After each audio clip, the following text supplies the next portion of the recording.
Kozhikode Thottumukkam government U P സ്കൂളിൽ നടന്ന mega ഓണസദ്യ നാട്ടുകാരുടെ ജനപങ്കാളിത്തത്താൽ ശ്രദ്ധേയമായി.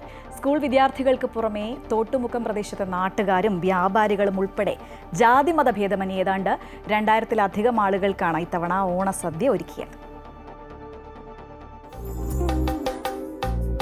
ഒരു നാട് മുഴുവൻ പങ്കെടുത്ത തോട്ടുമുക്കം ഗവൺമെന്റ് യു പി സ്കൂളിലെ മെഗാ ഓണസദ്യയ്ക്ക് തലേ ദിവസം രാത്രി തന്നെ ഒരുക്കങ്ങൾ ആരംഭിച്ചിരുന്നു. രക്ഷിതാക്കളും നാട്ടുകാരും നേരം പുലരുന്നതുവരെ കൈമെയ് മറന്ന് അധ്വാനിച്ചതോടെ മെഗാ ഓണസദ്യ ഒരുങ്ങി. പൂർവ്വാധ്യാപകർ, പൂർവ്വ വിദ്യാർത്ഥികൾ, രക്ഷിതാക്കൾ, പഞ്ചായത്ത് പ്രസിഡന്റ് അടക്കമുള്ള ജനപ്രതിനിധികൾ, വ്യാപാരികൾ തുടങ്ങി ജാതിമത ഭേദമന്യേ നാടിന്റെ നാനാഭാഗത്തു നിന്നും സദ്യക്കായി ആളുകൾ ഒഴുകിയെത്തി. PTA നേതൃത്വത്തിലാണ് ഒരു നാട് മുഴുവൻ പങ്കെടുക്കുന്ന ഓണസദ്യ ഒരുക്കിയത്.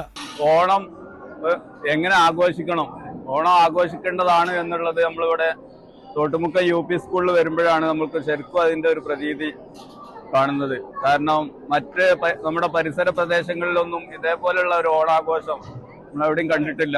ജനപങ്കാളിത്തം കൂടുതലായതിനാൽ ഇലയിൽ സദ്യ വിളമ്പുന്നതിനോടൊപ്പം ബുഫേ സംവിധാനവും ഒരുക്കിയിരുന്നതായി പ്രധാനാധ്യാപിക ബി ഷെറീന.